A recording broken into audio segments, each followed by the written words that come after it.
friends, welcome to Jece channel. இன்னைக்கு நம்ம என்ன பார்க்க போறோம் அப்படினா நான் போன வீடியோல சொல்லிருந்தேன் கருவேப்பிலை சாதம் செய்யறத பத்தி.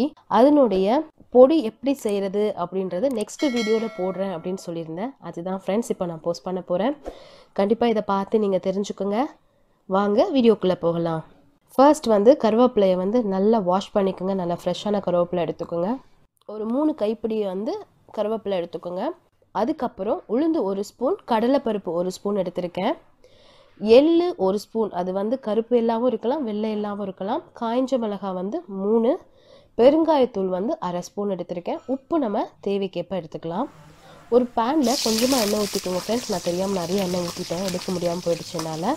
ஸோ சும்மா நம்ம இந்த மிளகாய் பொடிக்கெலாம் எண்ணெய் சேர்ப்போம்ல, அந்த மாதிரி சும்மா அந்த கருவேப்பிலை லைட்டாக இது பண்ணால் போதும். இது நிறைய எண்ணெய் ஆகிடுச்சு. ஸோ நீங்கள் செய்யும் போது கொஞ்சமாக எண்ணெய் ஊற்றிக்கோங்க. பேருக்கு எண்ணெய் ஊற்றினா போதும். ஒரு ஸ்பூனே அதிகம்தான். ஸோ அது மாதிரி நல்லா போட்டு வறுத்து எடுத்துக்கோங்க.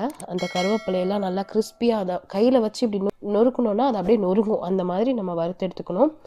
அதுக்கப்புறம் அதே எண்ணெயில் உளுந்து கடலைப்பருப்பு ரெண்டுத்தையும் சேர்த்து போட்டு நல்லா வறுத்துக்கோங்க. அதையும்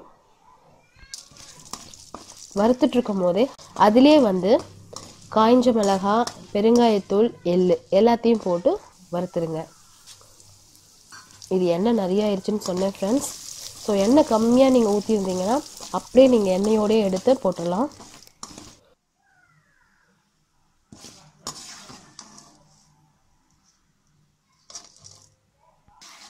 ஸோ அதை ஒரு மிக்ஸி ஜாருக்கு ட்ரான்ஸ்ஃபர் பண்ணிடுங்க. நல்லா ஆறுனதுக்கு பிறகு அரைங்க ஃப்ரெண்ட்ஸ்.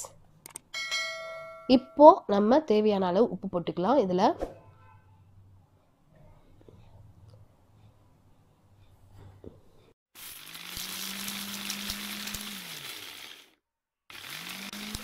பாருங்கள், நம்ம பொடி ரெடி ஆகிடுச்சு. நான் கொஞ்சம் எண்ணெய் அதிகமாகிடுச்சுன்னு சொன்னேன்ல ஃப்ரெண்ட்ஸ், அதனால தான் இதில் எண்ணெயாக இருக்குது. ஸோ கம்மியாக சேர்த்துக்கோங்க. எண்ணெய் ரொம்ப டேஸ்ட்டாக இருக்கும். இது நம்ம ஃப்ரிட்ஜில் வச்சு ஸ்டோர் பண்ணி யூஸ் பண்ணிக்கலாம். இது வெறும் சாப்பாடு மட்டும் செய்யலான்னு கிடையாது.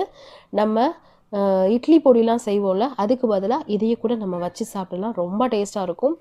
டெய்லியுமே ஒரு ஸ்பூன் இந்த பொடி எடுத்துக்கோங்க ஃபுட்டில். கண்டிப்பாக முடியில் எதனா ப்ராப்ளம் இருந்தாலோ, கண்ணில் எதனா ப்ராப்ளம் இருந்தாலும் கண்டிப்பாக இது நம்ம நாளடைவில் சாப்பிட சரியாயிடும். ஸோ கண்டிப்பாக இதை நீங்கள் ட்ரை பண்ணி பாருங்கள் ஃப்ரெண்ட்ஸ்.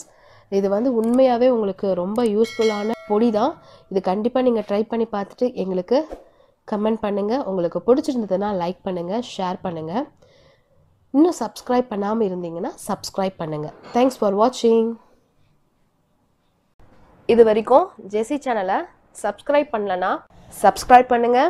கூடவே இருக்கிற பெல் ஐக்கானை ப்ரெஸ் பண்ணுங்கள்.